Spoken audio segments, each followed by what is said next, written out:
வணக்கம் நண்பர்கள். அண்ணா திராவிட முன்னேற்ற கழகத்தை கூட்டணிக்காக பணிய வைத்திருக்கின்றார் மத்திய உள்துறை அமைச்சர் அமித்ஷா அவர்கள். அதை பற்றி சுருக்கமாக பார்க்கலாம். எல்லா மாநிலத்தில் எந்த விதமான அஸ்திரத்தை பாரதிய ஜனதா கையில் எடுத்து எதிர்கட்சிகளை அழித்து தங்களுடைய கட்சியை அந்த மாநிலத்தில் வளர்க்க செய்யுமோ அதே அஸ்திரத்தில் தான் தமிழ்நாட்டிலையும் கையில் எடுத்திருக்காங்க பாரதிய ஜனதா கட்சி, குறிப்பாக அமித்ஷா அவர்கள். அது என்ன அஸ்திரம்னு கேட்டிங்கன்னா ஊழல். அந்த கட்சி கடந்த காலத்தில் செய்த ஊழல் வழக்கையெல்லாம் கையில் எடுத்து ஈடு ரெய்டு நடத்தி அந்த கட்சியை ஒட்டுமொத்தமாக சிறிது சிறிதாக அழித்து முடிச்சிடும் பாரதிய ஜனதா கட்சி. இப்படி தான் பாரதிய ஜனதா கட்சி இந்தியா முழுக்க ஒவ்வொரு மாநிலமாக தங்களுடைய ஆட்சியை நிறுவிக் கொண்டிருக்கிறது. அதற்கு காரணம் அந்த எதிர்கட்சிகள் செய்த கடந்த காலத்தில் செய்த ஊழல் தான் அதற்கு காரணம். இப்படி தற்பொழுது பாரதிய ஜனதா கட்சி அதே ஊழல் அப்படிங்கிற அஸ்திரத்தை கையில் எடுத்து தான் அண்ணா திராவிட முன்னேற்ற கழகத்தை கூட்டணிக்கு கட்டாயப்படுத்தி கூட்டணிக்கு கொண்டு வந்திருக்கிறது. அது என்ன ஊழல் அப்படின்னு கேட்டிங்கன்னா, தற்பொழுது அண்ணா திராவிட முன்னேற்ற கழகத்தினுடைய பொதுச் செயலாளராக இருக்கின்ற எடப்பாடி பழனிசாமி அவர்கள் மீது பெரிய அளவில் ஊழல் புகார் இல்லைனாலும் ஜெயலலிதா இறந்த பிறகு இவர் முதலமைச்சரானார்.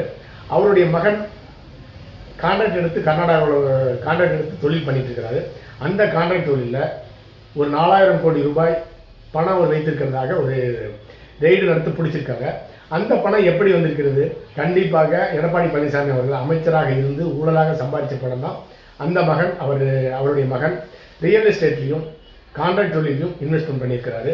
அதை வைத்து அப்பயே ரெய்டு நடத்தி அதற்குண்டான ஆதாரமும் பிடிச்சிட்டாங்க. கடந்த ஒரு மாதத்துக்கு முன்பாக எடப்பாடி பழனிசாமியுடைய மாமனார் வீட்டில் ரெய்டு நடத்தி ஆயிரக்கணக்கான கோடி மணி டிரான்சாக்ஷன் பிடிச்சிருக்காங்க. இந்த பணத்துக்கெல்லாம் சோர்ஸ் இங்கே இருந்து வந்தது எடப்பாடி பழனிசாமி தான் சோர்ஸ்.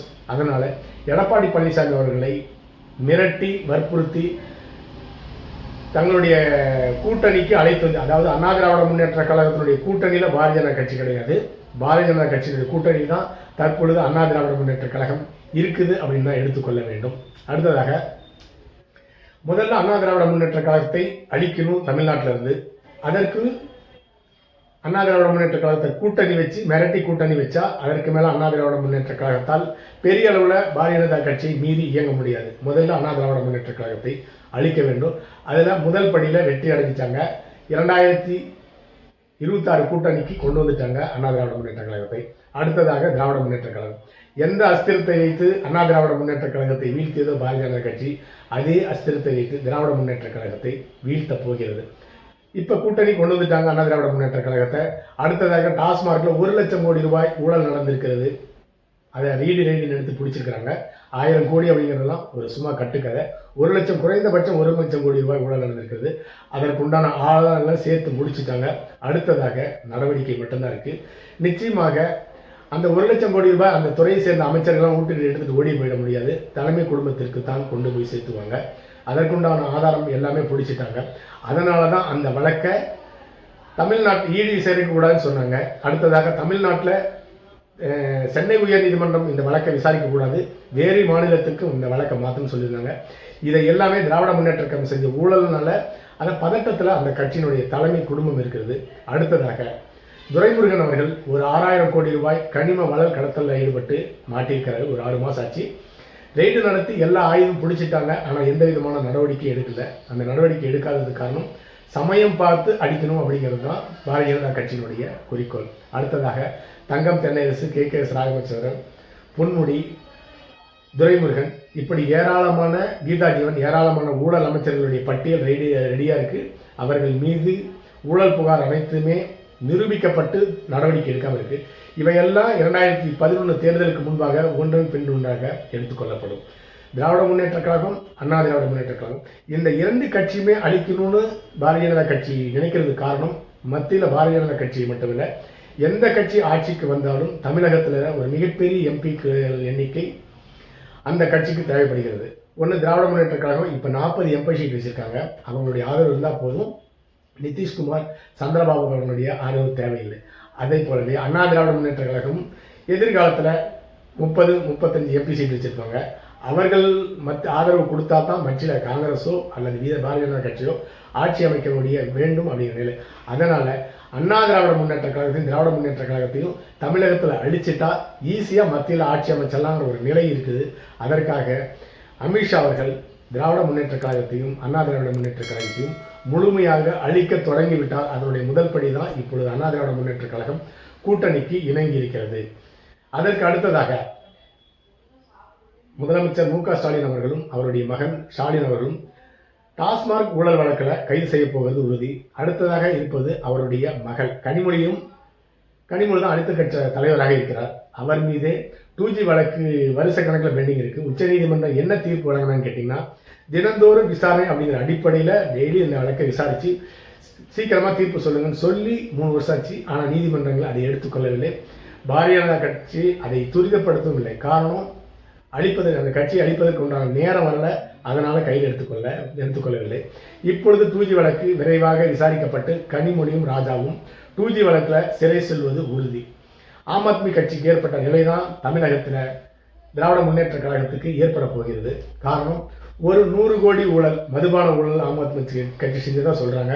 ஆனால் அதற்கு உண்டான மணியோ ரைட் எடுத்த பணமோ அல்லது பேங்க் டிரான்சாக்ஷனும் பிடிக்காத நிலைமையிலையும் கைப்பற்றப்படாத நிலைமையிலையும் ஆம் ஆத்மி கட்சியினுடைய துணை முதலமைச்சர் மணீஷ் சிசோடியா அவர்கள் 1 வருஷம் ஜெயிலில் இருந்தார், ஜாமீன் கிடைக்கல. அதே போல் ஆம் ஆத்மி கட்சியினுடைய நிறுவனர் அரவிந்த் கெஜ்ரிவால் அவர்கள் 1 வருஷம் கழித்து தான் அவருக்கு ஜெயிலிருந்து ஜாமீனில் வந்தார்.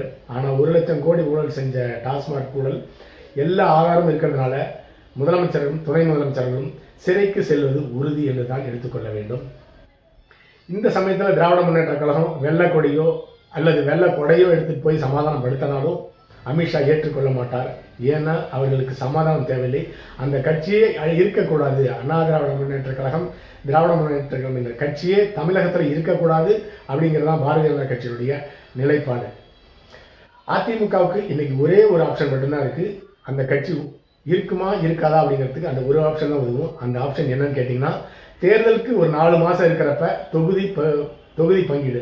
அந்த தொகுதி பங்கீட்டில் பாரதிய ஜனதா கட்சிக்கு ஒரு 10-15 சீட்டு தான், அது தோல்வி அடைகிற தொகுதியாக பார்த்து சீட்டு ஒதுக்குனா கண்டிப்பாக பாரதிய ஜனதா கட்சியினர் அந்த தொகுதிகளை ஏற்றுக்கொள்ள மாட்டார்கள். அடுத்தது குறைந்த எண்ணிக்கையிலான சீட்டை ஏற்றுக்க மாட்டாங்க. அதன் மூலமாக பாரதிய ஜனதா கட்சிக்கு அதிருப்தியை ஏற்படுத்தி கூட்டணியிலிருந்து வெளியேற்றுவது, இல்லை என்றாலும் கூட்டணியிலே வச்சுக்கிட்டு பாரதிய ஜனதா கட்சியை அவமானப்படுத்துவது. இந்த ஒரே ஒரு ஆப்ஷன் மட்டும்தான் எதிர்காலத்தில் அண்ணா திராவிட முன்னேற்ற கழகம் என்ற ஒரு கட்சி தமிழ்நாட்டில் உயிரோடு இருக்குமா இல்லையா அப்படிங்கிறதுக்கு இது ஒன்று தான் ஆப்ஷன். அடுத்ததாக